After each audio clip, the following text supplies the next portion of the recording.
Dalam pendidikan hukum Persiakar, apa yang paling penting? Mengenal pasal atau memahami relasi kuasa di balik pasal? Dulu di awal-awal akar berdiri itu mengenal pasal. Nah, tapi mengenal pasal itu mendekonstruksi sebenarnya. Nah, kenapa pasal itu muncul? Atau kenapa diksi tertentu atau kalimat tertentu muncul di pasal? Dan itu yang akan lakukan itu mendekonstruksi itu. Kepentingan siapa di balik pasal-pasal tertentu. Nah, akhirnya kita juga kelabakan gitu ya. Ternyata itu agak susah. Maka akhirnya akar itu mulai masuk ke ruang melihat relasi kuasa. Siapa yang punya relasi? Nah, akhirnya kita ketemu bahwa hukum yang di Indonesia itu sifatnya feodal. Dan itu diawetkan dalam sistem hukum, kemudian dilestarikan di sistem pendidikan kita kan, feodalisme itu. Makanya kemudian kan gini, kasus yang kita buktikan itu di akar, kasus 40 orang di Malideman itu ditangkap. Nah, itu selesai di tangan gubernur. Nah, pertanyaan kita, apa hubungannya gubernur dengan aparat hukum? Gubernur itu kan dalam konteks tata negara kita kan dia di eksekutif, bukan di yudikatif. Tapi posisi gubernur itu sebagai elit itu bisa mempengaruhi, menentukan itu. Nah, makanya kemudian kita lihat ini kan ada relasi-relasi kuasa itu kemudian itu menjadi sesuatu yang apa namanya, perlu kita ini ya, mendalami itu. Karena hak rakyat itu tidak nempel di kebijakan negara kita, dia nempel di elit. Nah, kalau misalnya kan kasus yang disebut, beberapa kasus yang hukum yang disebut di kita dia, itu kalau si Teddy Lepon itu bisa selesai gitu kan. Nah, artinya kan ada kasus-kasus itu kan muncul di ini, dia nempel hak rakyat itu, dia nempel di elit tapi bukan di pasal itu. Makanya kemudian kita mulai serius untuk ini ya, untuk menguatkan bacaan kita gimana relasi-relasi kuasa itu mempengaruhi yang disebut di kita di hukum itu dipengaruhi oleh oligarki. Nah, oligarki itu siapa gitu, dan itu apakah pemilik modal atau pemilik kuasa gitu.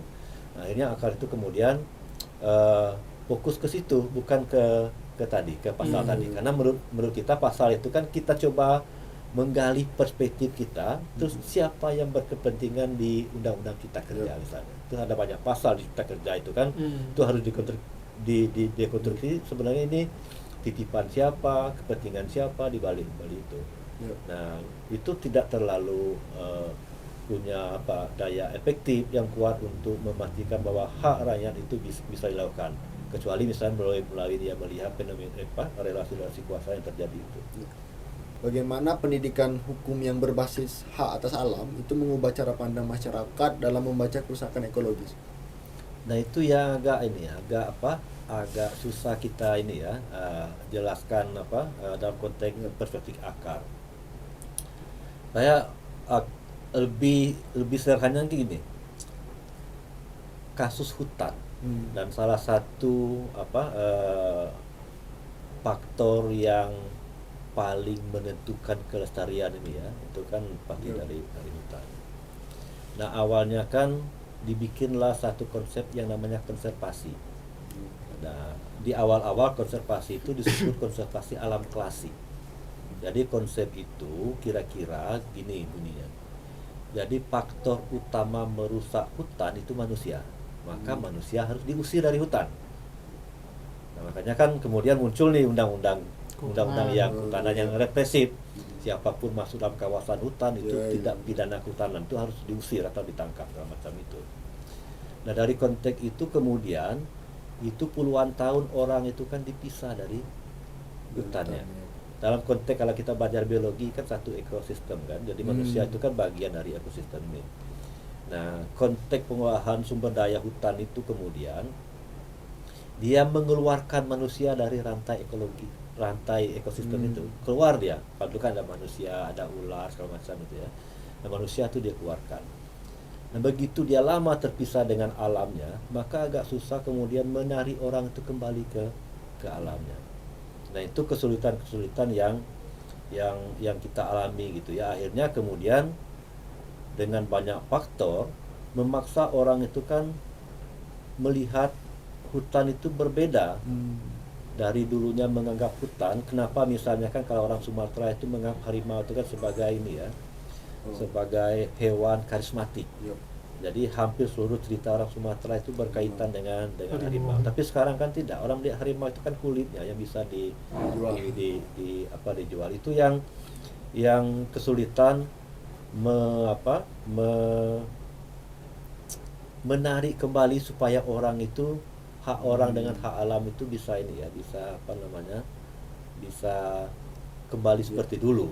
Belum lagi misalnya kan kebijakan kita juga tidak mendukung itu, kebijakan politik kita bahwa melihat sumber daya alam itu sebagai komoditas yang bisa dimanfaatkan. Bayangkan misalnya kan perubahan itu dulu, kalau kita baca dokumen-dokumen awal negara kita itu kan tidak ada kata-kata sumber daya alam, yang ada itu kan kekayaan alam. Nah, berubah dia menjadi sumber daya alam. Nah, sumber daya alam itu belakangnya eksploitatif ya. Jadi terminologi sumber daya alam itu kalau bahasa kawan-kawan yang tadi disebut Vicky tidak boleh dilarang oleh negara kita itu paham sosialis gitu ya. Dia menganggap bahwa belakang sumber daya alam itu ya kapitalisme gitu. Ya kapitalisme itu dia seperti segala macam. Nah, ini tantangan-tantangan yang kita hadapi. Tapi ada ruang kemudian walaupun ruang itu agak sempit gitu ya dan agak susah. Nah, misalnya kan salah satunya perhutanan sosial. Nah, itu salah satu strategi bisa kita manfaatkan, itu mendekatkan relasi ulang orang dengan hutan. Tentu pendidikan lingkungan itu harus dilakukan sehingga supaya kalau kemudian dia mau ada hak alam gitu ya, itu bukan untuk kepentingan yang saya tadi di awal sebutkan, bukan kepentingan manusia. Misalnya supaya alam itu menjadi hutan itu menjadi lestari, supaya bisa dijual oksigennya segala macam, itu tidak begitu gitu. Tapi ada hak-hak lain yang ada di situ. Saya pernah diskusi panjang soal ini dengan Pak Buki Enggano. Dia koordinator kepala suku adat ya di Enggano. Dia bilang kalau tidak ada cacing di dunia ini, manusia itu hanya bertahan 2 bulan. Nah, tapi pertanyaannya kan keberadaan cacing itu untuk siapa? Apakah untuk manusianya atau untuk alam? Nah, saya juga tanya seperti itu dengan Pak Buki. Pak Buki itu jelaskan, cacing itu bukan untuk manusia, karena kita tidak makan kan, tapi untuk tanaman, tanahnya menjadi subur gitu ya, untuk tanaman atau untuk hewan-hewan lain yang menjadi predatornya sini, tapi bukan ini. Nah, ini kan satu diskursus yang menarik, dan itu agak susah setelah sekian lama dia dipisahkan dengan sumber daya alamnya, kemudian ada intervensi ekonomi politik yang eksploitatif. Itu agak susah kemudian membuat penyadaran itu. Tapi meski susah, maka pendidikan lingkungan itu mesti juga kita sampaikan bahwa alam itu juga punya hak yang sama dengan manusia. Oke. Lanjut ke Bang Riki lagi, Bang. Dari sisi litigasi, kesenjangan pengetahuan hukum apa yang paling sering membuat masyarakat ini rentan untuk dikriminalisasi? Iya, sebenarnya ada banyak faktor ya. Salah satunya kesenjangan hukum. Tapi yang kedua juga terkadang ada banyak regulasi hukum yang sifatnya kadang sektoral maupun regulasi-regulasi teknis lain yang umum itu yang memang tidak kita ketahui gitu kan. Nah, ini menyebabkan kemudian kita begitu rentan dikriminalisasi, terutama terhadap hak kita dalam aspek pemidanaan yang ada. Misal ketika kemudian dilakukan penangkapan atau kemudian bukan dari penangkapan, pemanggilan misalnya. Nah, kemudian kan ketika proses pemanggilan itu dilakukan, bahkan dari tingkat penyelidikan, seharusnya kita sudah punya hak ya, apalagi di KUHP yang baru ya. Kalau KUHP yang lama memang yang jadi sulit adalah ketika diproses misalnya pemanggilan terhadap masyarakat yang dikriminalisasi, kuasa hukum itu atau penasihat hukum ya kalau dalam konteks pidana itu begitu sulit untuk mendapatkan akses, bahkan tidak boleh bicara ya. Bahkan tidak boleh bicara. Jadi kalau dalam KUHP kita yang lama itu advokat yang melakukan pendampingan terhadap terlapor atau saksi yang dipanggil untuk dimintai keterangan di dalam proses penyelidikan itu nggak boleh bicara sama sekali.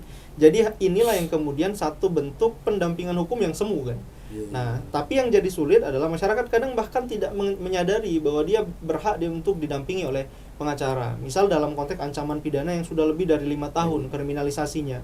Misal contoh menghalang-halangi tambang yang sudah berizin. Karena ancaman pidananya sudah lumayan, maka ketika saat itu harusnya orang yang dikriminalisasi dengan pasal itu atau pejuang lingkungan yang dikriminalisasi dengan pasal itu sudah berhak untuk mendapatkan pendampingan advokat.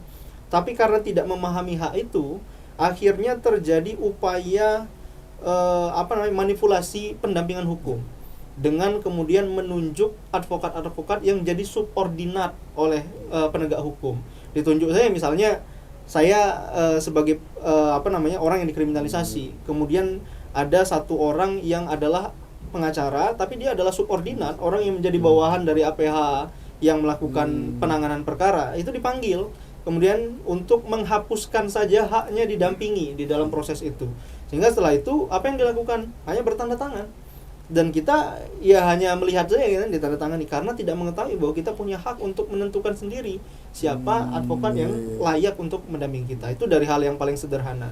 Jadi pengetahuan berkaitan dengan hak-hak hukum kita di dalam proses perjuangan, termasuk soal bagaimana agar anti-SLAPP itu berlaku, potensi kriminalisasi apa yang harus dibaca agar tidak terjadi pada kita, hak-hak hukum dalam proses penanganan perkara hukumnya. Nah, itu yang menyebabkan kadang kita rentan dikriminalisasi. Nah, ini yang kemudian perlu didorong ya.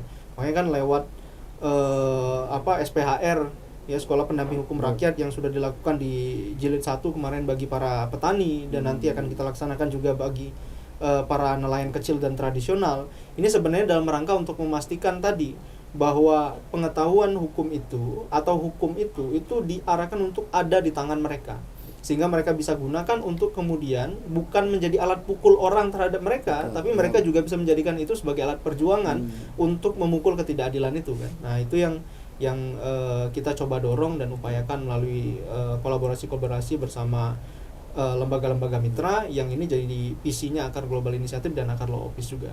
Oke. Sebenarnya sebagaimana pendidikan hukum ini dapat mempersiapkan warga menghadapi proses hukum yang sejak awal timpang? Iya. Nah, dari sinilah tadi kan pendekatan hukum yang kita bangun kan bukan hanya pendekatan hukum formalitas saja ya, tapi pendekatan hukum yang dibaca secara kritis.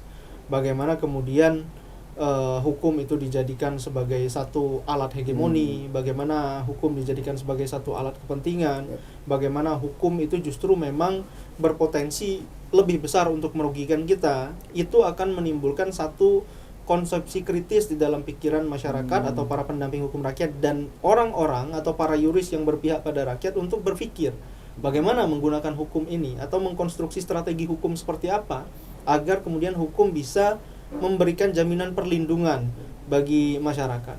Meskipun ini bukan hal yang mudah ya, mungkin terutama di Indonesia, apalagi kalau banyak profesor yang menyatakan Indonesia itu sebenarnya kalau dibaca dari sisi sosial, politik dan ekonomi, kerentanan menuju pilot nation itu atau negara yang gagal itu sudah sangat besar sekali gitu kan. Terutama dalam aspek penegakan hukumnya. Ya, kita lihat saja banyak sekali kasus misalnya yang dalam konteks penegakan hukum itu menjadi tidak adil. Misal contoh meskipun ya secara eksposur politik tinggi misalnya, contoh kasus Tom Lembong. Belum apa-apa tiba-tiba presiden sudah berikan amnesti. Belum selesai juga perkara itu baru ada yang lain sudah diberikan abolisi dan lain sebagainya. Sedangkan bagi masyarakat pengampunan apa yang diberikan pada mereka tidak ada gitu kan.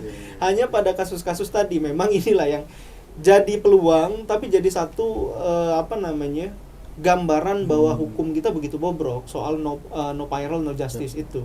Nah, ini yang kemudian jadi tantangan sendiri ya. Dan pendidikan hukum meskipun tidak bisa menjawab semuanya, tapi dia tetap menjadi satu kepingan yang menentukan juga dalam konteks perlindungan hukum bagi masyarakat ke depan. Dan bagaimana perlindungan bagi masyarakat ke depan itu akan sangat bergantung, sama ya kayak saya suka dengan kalimat yang disampaikan Panji di stand up-nya di Mensri ya. Apa yang bisa kita andalkan hari ini ya kita sendirilah. Nah, maka disitulah kenapa pendidikan hukum itu penting. Apa yang bisa rakyat andalkan? Mengandalkan ALO? Nggak mungkin, karena ALO juga sumber dayanya tidak mungkin bisa mengcover perlindungan seprovinsi ini pun nggak mampu gitu kan, melindungi mengcover semuanya. Maka siapa yang bisa mereka andalkan? Ya mereka sendiri. Maka lewat pendampingan hukum, kemudian lewat pendidikan hukum, kita berharap bahwa mereka nanti akan menuju pada kemandirian perlindungan bagi mereka sendiri itu. Oke. Pertanyaan untuk kedua narasumber lagi nih. Sebenarnya kalau kita lihat apakah pendidikan hukum itu cukup kuat untuk menentang kriminalisasi atau harus disertai juga dengan strategi politik lebih luas? Mungkin ke Pak Irwin bisa dijawab. Ya, jadi ada satu ini ya, quote yang aku suka juga sering sampaikan ke Ricky. Jadi pemberdayaan hukum itu bukan membawa hukum ke orang, tapi membawa orang ke hukum. Dan itu artinya dalam konteks politik hukum itu mencerahkan orang supaya dia bikin hukum untuk mereka dan sesuai dengan kebutuhan mereka. Dan pendidikan hukum itu harus dilakukan secara kritis. Jadi masyarakat itu tapi dia punya dua sisi juga yang harus kita lakukan. Walaupun misalnya kita orang ngomong ya, jadi salah satu alat rekayasa sosial paling efektif itu walaupun lambat itu kan pendidikan. Dan kalau mau cepat itu melalui hukum gitu ya. Itu alat rekayasa sosial. Tapi masalahnya yang tadi ketika orang itu salah hukum itu bisa saja dimanfaatkan orang lain ya. Tadi dengan pasal kriminalisasi segala macam sehingga orang itu menjadi ini ya. Nah, tapi menurut pandangan saya pribadi gitu ya, saya sepakat dengan Muhammad Yamin itu. Jadi Indonesia itu tidak boleh atau tidak compatible gitu ya, hukum nasional itu diberlakukan karena kan berbeda itu. Orang di Papua dengan orang Aceh itu pasti berbeda, tapi hukum nasional itu menyamakan hukumnya, bahwa orang Papua itu sama di mata hukum.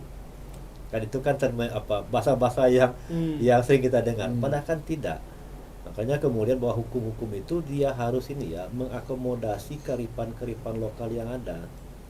Nah, itu yang perlu dilakukan pendidikan hukum itu, menguatkan bahwa pengetahuan hukum atau hukum-hukum itu banyak sekali hukum. Kan si Pan-Pan itu kan juga ngomong ada hukum adat gitu ya. Hukum adat itu kan dia bertumbuh, dia berkembang di komunitas tertentu, dan dia cocok dipakai di masyarakat tertentu juga. Tidak bisa misalnya hukum adat orang Aceh itu diterapkan di orang Rejang, atau orang Rejang tidak bisa mengaplikasi hukum adatnya di orang Jawa kan gitu. Nah, itu yang harus diangkat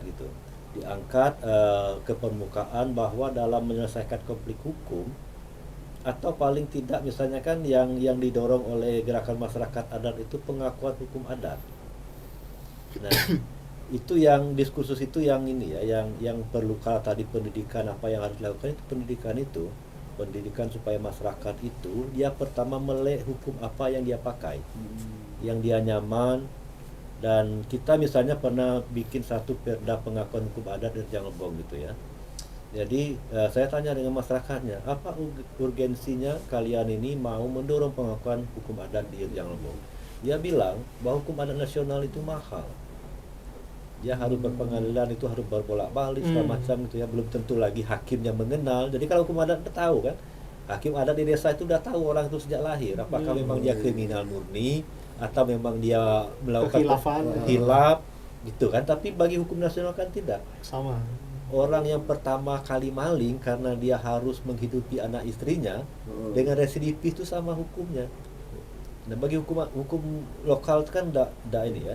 Nah, itu yang mesti dilakukan pendidikan secara kritis itu, bahwa gimana kemudian orang itu melihat, walaupun misalnya kan ada teori ngomong kalau hukum itu tidak bisa menciptakan keadilan, tidak hukum. Nah, sama misalnya ketika saya bikin satu workshop di di Lubong itu saya tanya, menurut kalian itu undang-undang kehutanan itu hukum? Iya, dia bilang gitu, itu hukum.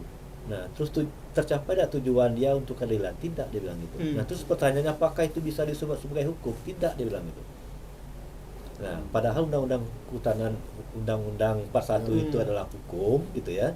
Tapi tidak melakukan, orang itu mengaku itu hukum, tapi tidak bisa menciptakan keadilan. Dan kemudian mereka bilang, wah itu bukan hukum gitu. Nah, terus kita tanya, hukum yang sebenarnya gimana gitu. Maka dia jelaskan kan, bahwa hukum sebenarnya harus begini gitu. Nah, itu pendidikan ini yang dibikin Ricky dan kawan-kawan itu, pendidikan hukum rakyat itu harus ini ya, harus memang diperluas gitu. Karena hukum rakyat itu kan bukan hukum adat. Karena di tingkat rakyat itu kan banyak sekali hukum, bukan hanya hukum adat, ada hukum bisa dia bikin kelompok kecil misalnya kan, kelompok tani dia bikin aturannya di situ gitu. Nah, ini yang harus ini ya, yang harus digali, bahwa gimana kemudian masyarakat itu sendiri menentukan indikator adil. Walaupun adil itu kan agak susah juga kita ini ya bikin indikator. Tapi paling tidak dia bisa menjelaskan bahwa kami itu mau sampai ke sini hukum itu. Maka kemudian itu yang menjadi penting, itu bikin pendidikan hukum, bukan penyuluhan hukum. Nah, itu kan dua hal yang berbeda. Tapi negara itu kan cenderung menggunakan penyuluhan, sesuatu yang sudah ditetapkan kemudian disosialisasi. Nah, pendidikan itu kan bukan itu, maksudnya kan gimana kemudian masyarakat itu tercerahkan, kemudian dia bikin satu bisa jadi misalnya bikin satu aktivitas yang merubah hukum itu sehingga hukum itu nyaman ke mereka.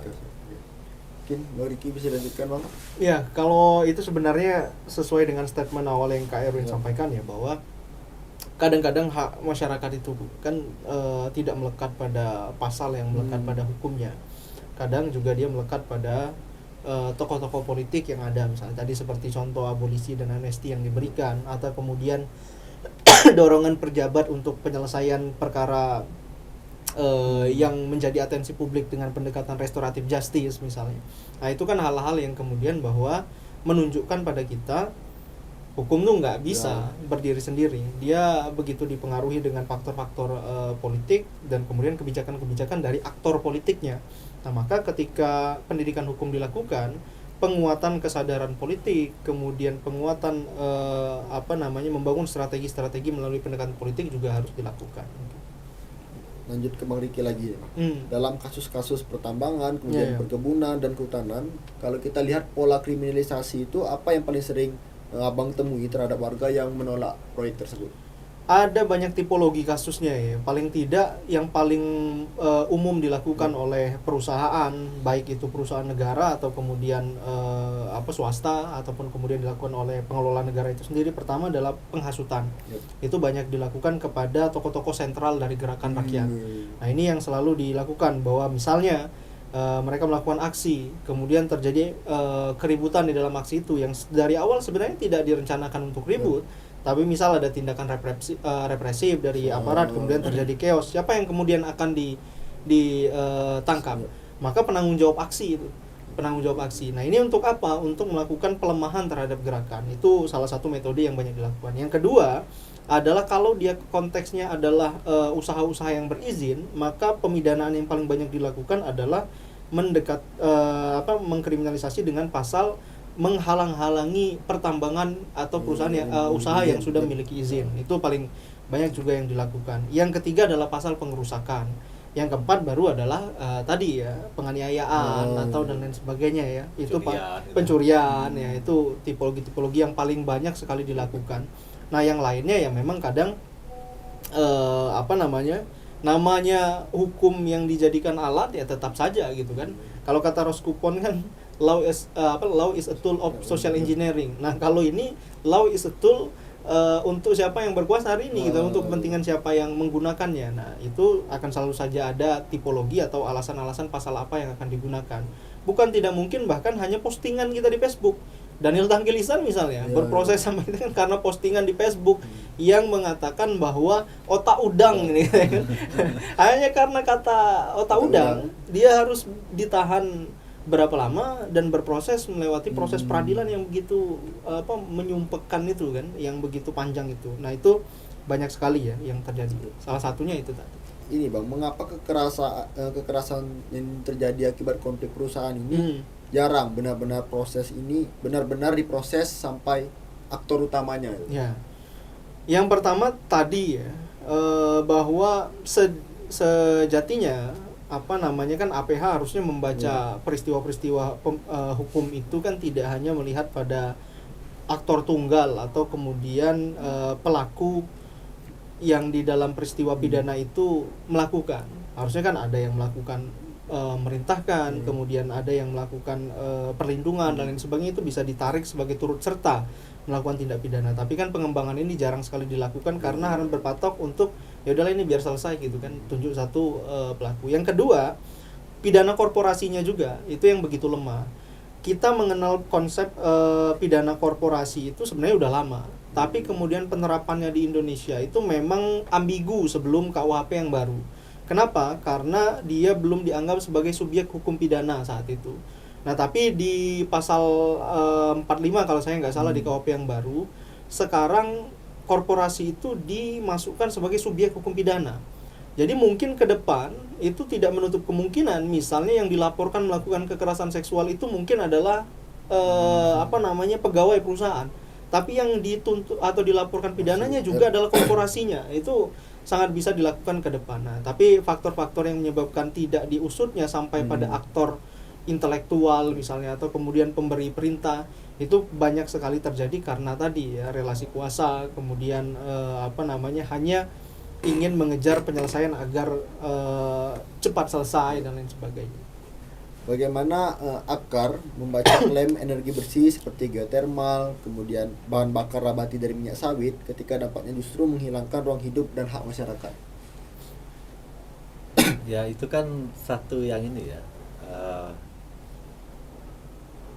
diskusi yang yang akhir-akhir ini kemudian menguatkan itu ya, bahwa dianggap bahwa itu energi bersih dan dia tidak punya dampak apapun gitu ya. Nah, tapi pada faktanya, jadi sumber-sumber energi yang berkelanjutan seperti geotermal nabati itu, dia hanya bisa dieksploitasi itu harus merampas hak orang lain, hak atas tanah, hak atas lingkungan yang sehat gitu ya, termasuk hak ekologi gitu. Dan ini yang agak susah juga ya, agak susah kita di permukaan ya, diskursus itu kan dikuatkan. Misalnya kan kasus yang lagi marak sekarang mobil listrik misalnya. Jadi dianggap mobil listrik itu satu kendaraan yang dianggap bisa murah gitu ya, bisa energinya berkelanjutan dan menghasilkan polutan yang sedikit gitu. Tapi faktanya kan untuk menghasilkan dia supaya jadi energi itu kan banyak hal yang dirusak. Nikel misalnya kan, nikel itu, terus ada hak masyarakat juga, termasuk sawit tadi, termasuk yang dekat ini yang sedang dilakukan pendampingan sama Riki itu kan geotermal. Jadi secara geotermal energinya bagus, dia berkelanjutan panas buminya kan. Tapi untuk dia sampai menjadi energi itu banyak yang rusak. Ya, tanah orang rusak, itu hutan itu habis, landscape wilayah itu berubah, dan yang lebih parah itu kemudian kan struktur sosial dan budaya orang itu berubah. Nah, dia tidak lagi menjadi misalnya tadi petani, dia menjadi buruh atau dia menjadi komunitas urban gitu ya. Dan itu yang agak susah juga kita ini ya, kita butuh energi gitu. Tapi jangan merusak. Saya waktu ketika awal-awal melakukan advokasi geotermal itu, kami datangi geotermal itu dan kami menyatakan sikap dengan orang geotermal gitu ya. Kami setuju dengan energinya, tapi kami tidak setuju dengan dampak yang ditimbulkan dari proses energi ini. Nah, itu formulasi supaya kemudian dampak itu meminimalisir dampak itu yang agak susah kita ketemu. Tapi diskusikan ini, itu menjadi FOMO gitu ya.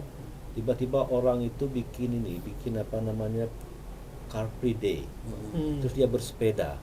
Tapi untuk sepeda itu sampai ke jalan itu kan berapa yang ini ya, gaya hidup berubah dan segala macam itu yang nggak susah kita. Ya. Oke. Kalau kita melihat dalam situasi kekerasan dan intimidasi, bagaimana pendampingan ini agar tetap menjaga komunitas tidak bercerai berai? Nah, itu yang agak susah juga, karena sistem politik terkait dengan sumber daya alam itu kan memisah orang. Nah, termasuk misalnya kan kebijakan ini ya, kalau kita lihat lebih ke dalam gitu ya, ini kita lihat fenomena yang akan lakukan. Jadi negara itu memberi ruang masyarakat untuk mengelola hutan dengan 5 skema misalnya, ada HKM segala macam itu. Nah, tapi di skema itu kan memisahkan orang, dibikin per kelompok apa segala macam itu ya. Nah, itu kebijakan itu kemudian memisahkan. Nah, yang kedua, kalau kemudian muncul konflik, itu apapun dilakukan oleh pihak di luar masyarakat gitu ya, itu membuat fragmentasi masyarakat itu dipecah-pecah. Dipecah-pecah masyarakat itu. Dan yang penting untuk dilakukan itu kemudian kan menyatukan mereka itu tadi menyatukan perspektif aja dulu, perspektif orang itu disatukan, diorganisir itu cara pandang mereka itu, baru kemudian secara fisik itu diorganisasikan dalam bentuk organisasi masyarakat gitu. Tapi memang belakangan ini kan fenomena, kalau kita bicara soal ekstraktif ya, itu kan kapital itu mengarah ke individual. Nah, sementara misalnya kan dulu kan orang itu bersatu kalau dia masyarakat kolektif itu pasti bersatu kan, komunal itu dia bersatu, itu kemudian berubah menjadi masyarakat yang sangat individual, itu juga menjadi tantangan. Tapi walaupun begitu saya masih yakin bahwa masyarakat Indonesia itu dia tetap masyarakat agraris, dia mudah bersatu. Nah, contohnya kan kalau di Jakarta itu kan udah maju jadi kota metropolitan kan Jakarta, tapi kalau tawuran kan mereka rame-rame. Nah, itu pertanda orang itu masih mau ini bersatu, walaupun itu dalam konteks yang negatif gitu ya. Dan itu menurutku itu menjadi satu basis sosial yang bisa dimanfaatkan untuk menyatukan kembali setelah dipisah-pisahkan oleh berbagai faktor itu tadi. Okay. Kita pertanyaan untuk kedua narasumber lagi. Ketika hukum ini gagal untuk melindungi, apa yang menjadi pegangan etis dan strategi dari organisasi? Mungkin ke Bang Riki. Iya, kalau bagi Akar Law Office sendiri sebenarnya sebagai lembaga hukum atau kantor hukum sebenarnya begitu berharap bahwa hukum bisa menjadi alat perlindungan dan penegak keadilan bagi masyarakat. Tapi ketika memang hukum itu tidak lagi melindungi masyarakat, maka tentu upaya-upaya hukum itu kan artinya gagal untuk bisa dilakukan. Maka ada banyak aspek yang bisa dilakukan. Strategi pendekatan yang dilakukan adalah pengorganisiran, kemudian perlawanan non hukum dengan melakukan banyak strategi lah yang bisa dilakukan untuk itu. Apakah kalau dia dalam konteks buruh misalnya bisa melakukan mogok kerja dan lain sebagainya. Dalam konteks para petani misalnya bisa juga dilakukan protes-protes. Kalau mau ekstrim ya kayak kawan-kawan di Perancis kan, pupuk pestisidanya atau kemudian kotoran ternaknya yang disiramkan ke kantor-kantor pemerintah. Tapi itu kan bahaya di Indonesia gitu kan. Dan ini saya tidak menganjurkan ya. Nanti dituduh pasal penghasutan kan. Jadi itu memang ada banyak sekali strategi yang bisa dilakukan. Tapi yang paling penting apa yang sudah disenggol Kak Erwin di awal tadi soal yang disampaikan oleh Ciko Mendes bahwa yang paling penting adalah pendidikan. Kenapa? Bukan soal pendidikan formal atau kuliah semua orang. Tapi kata Ciko Mendes kan 100 orang tanpa pendidikan itu adalah awal dari kerusakan atau kehancuran. Tapi 10 orang dengan pendidikan itu adalah satu dorongan atau satu awal untuk perubahan. Maka strategi yang pertama setelah hukum tidak bisa adalah pendidikan dan pengorganisiran. Bagaimana membangun solidaritas, jejaring, penguatan rakyat hingga kemudian bisa mendorong apa kepentingan mereka lakukan. Tidak menutup kemungkinan misalnya revolusi penguin yang ada di saya lupa negaranya lagi. Revolusi penguin itu kan revolusi putih, itu bahkan dilakukan oleh anak-anak SMA kan. Itu bisa dilakukan revolusi penguin itu. Mungkin itu bisa juga terjadi karena kalau udah memang hukum nggak bisa, keadilan nggak ada kan, orang pasti akan menuju kepada keretakan itu. Kalau kata Prof Mahfud, kalau orang udah nggak percaya, distrust terjadi, kemudian setelah distrust nggak terjadi disintegrasi. Kalau disintegrasi terjadi, ya perpecahan bangsa itu pasti terjadi, termasuk peristiwa-peristiwa politik seperti itu mungkin.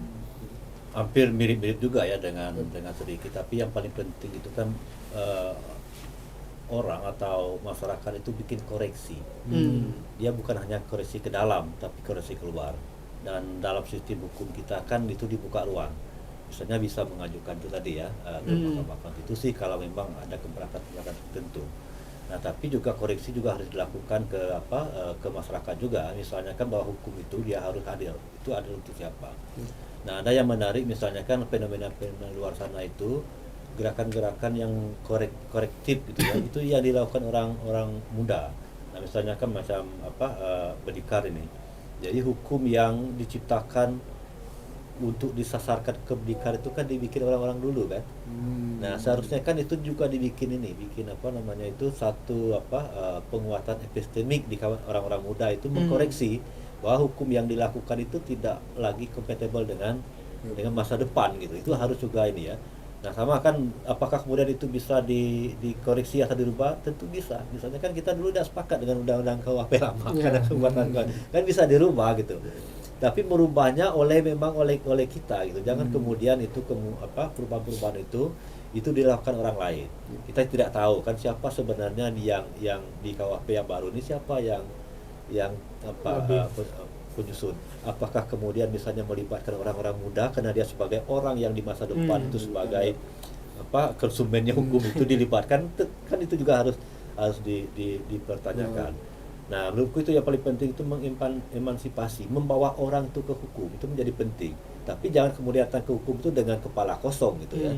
Dan dalam konteks itu pendidikan hukum itu apakah secara formal atau formal bisa jadi kurikulum di Fakultas Hukum juga harus mulai reformasi, restrukturisasi. Mulai dikembangkan. Dekonstruksi ulang. Apakah kemudian hukum itu bisa hidup di masa depan gitu. Menurutku itu yang menjadi penting. Oke, lanjut ini Pak Erwin. Kalau kita lihat ini untuk evaluasi internal yang berhasil atau yang perlu dikoreksi. Strategi advokasi apa yang kini Anda rasa perlu direvisi setelah 1 dekade kerja? Yang perlu direvisi itu tentu ini ya membuat bahasanya itu kan gini. Membuat hukum itu sesuai dengan kebutuhan orang. Dan gimana kemudian si orang ini yang terlibat langsung dalam proses pembuatan hukum itu ya. Nah, misalnya kan kita sudah pernah bikin perda pengakuan masyarakat hukum adat. Dan perda itu betul akar yang tukang tulis gitu ya. Tapi isi dalam itu menjadi kebutuhan di tingkat masyarakat, dan masyarakat yang sampaikan kami mau perda ini yang menurut kami ini yang harus diakui A, B, C, D gitu ya. Gimana cara mengakuinya begini. Dan itu menurut akar itu yang harus dilakukan ke depan itu. Jadi bukan lagi kalau kemudian pengakuan misalnya hukum untuk masyarakat adat bukan akar yang bikin, tapi masyarakat adat. Sama dengan hak-hak petani misalnya, itu harus dilakukan petani. Nelayan juga begitu ya, hak-hak nelayan itu harus dibikin nelayan. Dan itu harus negara itu harus membuka ruang itu pelibatan ini ya, aktif mereka untuk terlibat dalam penyusunan itu. Dan selama ini kan walaupun partisipatif disebut gitu ya, itu tidak efektif karena memang itu hanya partisipasi yang selama ini kan cuma pelengkap administrasi saja. Nah, kita maunya memang masyarakat itu dilibatkan memang secara aktif di situ. Jadi bukan akar lagi. Jadi akar mau ke depan itu bukan akar lagi yang maju ketika misalnya bernegosiasi dengan pengambil kebijakan atau mau bikin perda atau bikin undang-undang misalnya. Jadi masyarakat itu langsung yang terjadi. Nah, masyarakat itu kan punya kemampuan juga dengan bahasa mereka, dengan kapasitas mereka tentang hukum itu mereka punya. Kalau kita lihat dalam kapan pengorganisasian ini belum cukup kuat untuk menjawab tekanan negara atau korporasi? Dia tidak cukup kuat itu ketika komunitas itu Ini pengalaman akar ya. Komunitas itu berubah orientasi ekonominya, berubah dia orientasi konsumsi segala macam, itu memang agak kesulitan. Nah misalnya ketika sistem ekonomi masyarakat itu berubah menjadi ekonomi uang misalnya, itu agak susah untuk mengkonsolidasinya. Tapi paling tidak kami punya juga ini ya beberapa strategi untuk kemudian mengkonsolidasi itu. Kita lanjut lagi ke Bang Riki. Dalam proses litigasi, apa keterbatasan paling serius yang harus diakui secara jujur? Ada banyak ya, ada banyak tentu pengakuan yang harus kita buat gitu kan dalam proses advokasi litigasi. Terutama adalah pertama, tantangan yang paling besar terutama dalam konteks advokasi lingkungan hidup ya, itu adalah soal beban pembuktian, evidence base-nya. Kita sebagai masyarakat yang melakukan pendampingan terhadap masyarakat yang tentu tidak punya capital yang besar, itu menjadi tantangan tersendiri untuk bisa membuktikan bukti ilmiah di dalam proses peradilan. Nah ini menjadi tantangan tentu.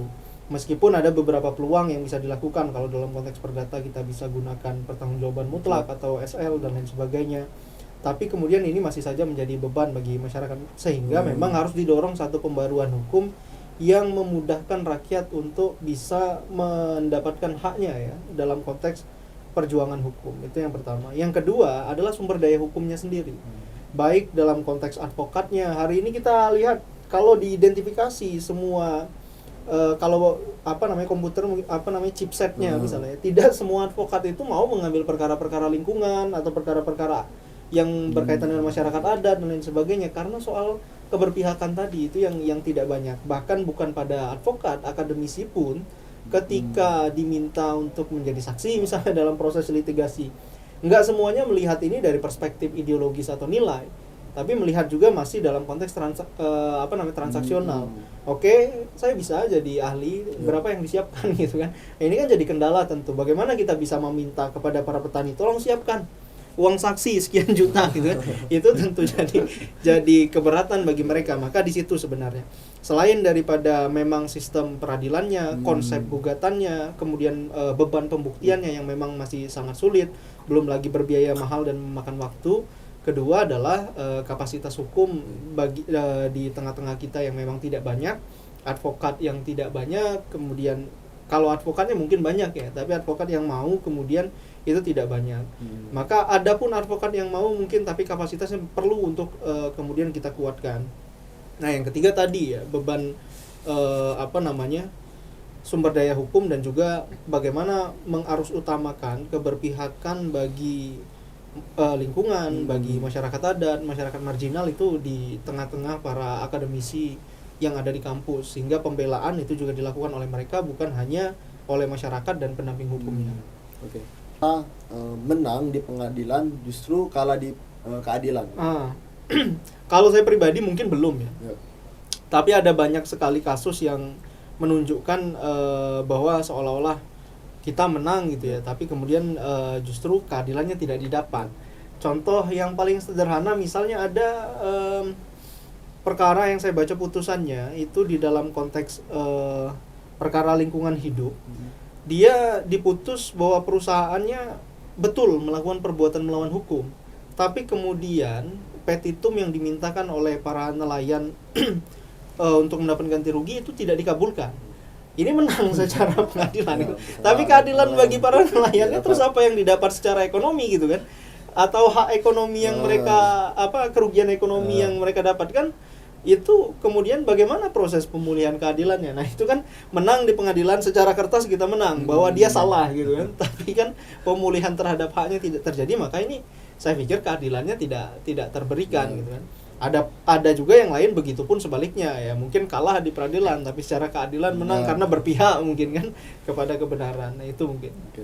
Ini pertanyaan reflektif untuk kedua narasumber. Jika harus memilih satu pelajaran terpenting dari kegagalan, apa itu? Mungkin Bang Riki. Kalau dalam konteks litigasi tentu adalah karena kita semua masih advokat yang muda ya, advokat-advokat muda, kadang seperti kata Rhoma Irama kan, darah muda. Jadi kadang juga gegabah di dalam melakukan pengambilan keputusan, terutama yang berkaitan dengan hukum.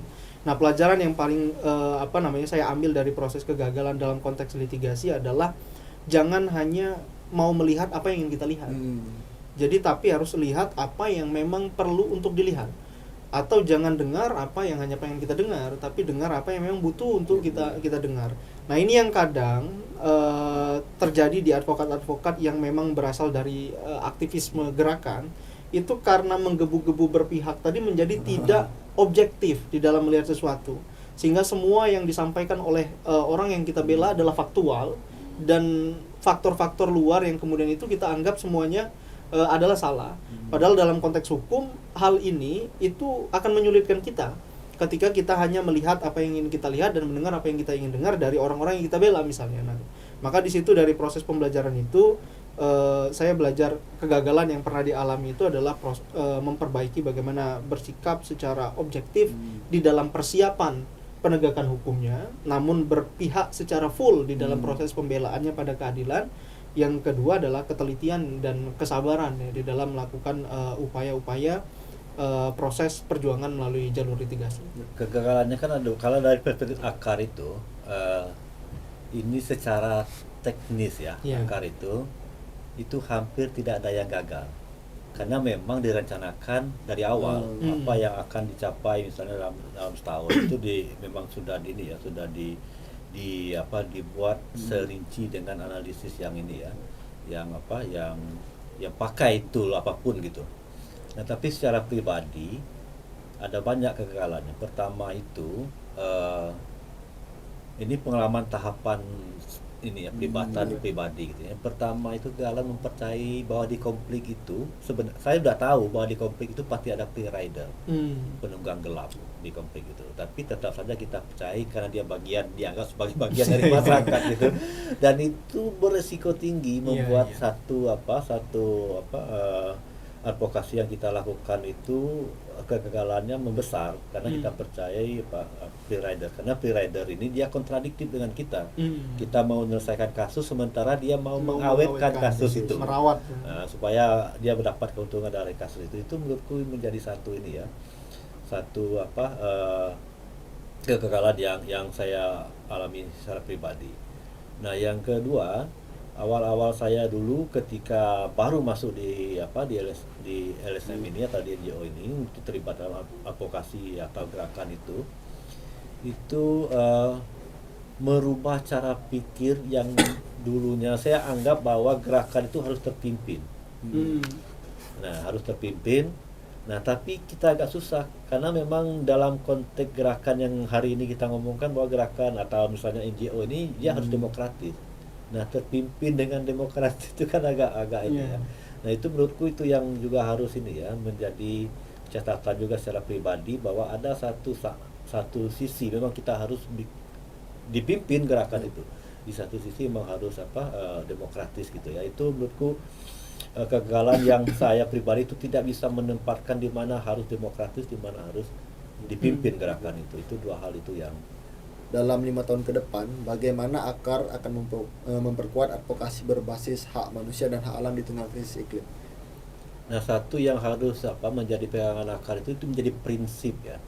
Jadi prinsip itu menjadikan manusia dan alam itu sebagai subjek, tidak bisa lagi dijadikan sebagai objek. Jadi manusia itu dijadikan subjek dan alam itu, apapun yang ada di alam itu juga menjadi subjek, tidak bisa lagi menjadi objek. Misalnya sebagai subjek hukumnya masyarakat adat, objeknya hutan itu tidak bisa lagi. Nah, itu hutan itu dijadikan sebagai objek itu karena memang mereka itu punya relasi yang setara antara manusia dengan alam. Terus yang paling penting itu ini hampir di mana-mana ya diskursus soal etik, free, prior, informed consent. Jadi masyarakat itu harus harus ada persetujuan di awal. Apapun yang dilakukan, apakah apa yang dilakukan akan mereka harus setuju atau menolak gitu ya, ataupun pembangunan apapun yang dilakukan di wilayah mereka itu mereka punya hak di awal untuk menentukan menolak atau menerima. Itu dua hal itu menjadi prinsip utama akar ke depan. Bicara soal visi, apa satu prinsip dari visi akar yang tidak boleh dikompromikan? Yang tidak bisa itu soal hak tadi ya. Ya. Soal hak bahwa hak manusia itu sebagai hak dasar itu tidak boleh dilanggar oleh siapapun. Nah, juga termasuk soal hak alam gitu ya, itu tidak boleh dirusak dengan kepentingan apapun gitu. Itu harus dihormati. Itu prinsip utama yang menurut kami itu yang akan dilakukan ke depan. Mungkin geser ke Bang Diki lagi ya Bang. Dalam memilih strategi nih Bang. Strategi litigasi apa yang perlu dikembangkan agar pembelaan hukum tidak terjebak pada prosedur semata? Pertama, dalam konteks litigasi tentu yang perlu sekali dikembangkan hari ini selain pada aspek-aspek teknis ya, terkait dengan kapasitas dan lain sebagainya, itu adalah pengawasan. Hari ini ada banyak faktor non hukum yang bisa kemudian mempengaruhi pendapat hakim ya. Bahkan ada riset yang agak mungkin menurut kita nggak masuk akal, tapi ternyata risetnya cukup ilmiah kan, bahwa ada banyak putusan yang berkaitan dengan urusan pidana itu bergantung pada mood hakim di pagi hari. Jadi kalau hakimnya di pagi hari itu mutusnya ringan atau bebas orang di Pasti lagi perkara pertamanya, maka potensi yang berikutnya itu ringan atau bebas juga dalam konteks pidana ya. Tapi kalau dia sudah memutus berat di putusan pertama, kemungkinan besar yang berikutnya juga akan diputus dalam yang berat ya. Nah, maka dari situ kemudian strategi dalam konteks strategi litigasi memperkuat upaya untuk mempengaruhi cara pandang hakim melihat perkara itu jadi penting dengan meningkatkan exposure media, kemudian mempengaruhi asumsi dan pendapat publik, kemudian yang ketiga tadi ya mendorong strategi yang kita mungkin tidak suka tapi mau tidak mau di era transformasi digital yang begitu cepat ini perlu untuk dilakukan juga, soal mendorong viralitas tadi dan lain sebagainya. Nah, terakhir ya adalah bagaimana mendorong proses litigasi yang partisipatif. Artinya bagaimana mendorong kesadaran para pejuang atau masyarakat atau rakyat itu untuk melihat satu perkara bukan hanya kepentingan individu yang berperkara, tapi kepentingan hukum kolektif yang dimiliki mereka. Karena ke depan misalnya kalau ini terpidana, ya berarti saya juga bisa dipidanakan dan lain sebagainya. Atau kalau bahasa yang kita tagline yang dibangun saat kita melakukan penolakan RUU KUHP saat itu adalah semua bisa kena kan. Nah, itu yang bisa didorong ya dalam proses litigasi, mendorong agar rakyat itu sadar bahwa semua persoalan hukum yang menimpa satu orang di tengah kita hari ini adalah potensi untuk menimpa kita juga. Oke. Bagaimana sih Bang posisi Akar Law Office dalam ekosistem gerakan rakyat ke depannya? Iya. Akar Law Office sebagai lembaga hukum yang punya cita-cita untuk bagaimana mewujudkan tujuan hukum pasti ya, kemudian mendorong pembaruan hukum, tentu akan berada pada barisan yang membersamai perjuangan gerakan rakyat. Nah, lalu peran-peran apa yang akan diambil? Nah, ini tentu adalah yang berkaitan dengan tadi, apakah berkaitan dengan advokasi hukum secara strategis, kemudian riset-riset hukum, kemudian juga bagaimana mendorong pembaruan kebijakan dan hukum di tingkat lokal dan nasional, termasuk dalam konteks perlindungan hak masyarakat juga bila diperlukan, kemudian bersama-sama dengan rakyat melakukan konstruksi alternatif hukum apa yang bisa kita dorong agar kemudian hak dan perlindungan bagi masyarakat itu bisa terwujud gitu. Oke, ini pertanyaan untuk kedua narasumber. Jika hukum ditulis ulang dari perspektif korban, perubahan apa yang paling mendasar? Mungkin pada Irwin. Perubahan yang paling mendasar itu ya, yang mau dicapai itu tentu soal ini, penghormatan terhadap ini ya, terhadap masyarakat, terutama masyarakat adat gitu ya. Nah, itu yang mungkin tidak bisa untuk hari ini mungkin tidak bisa dipenuhi oleh negara.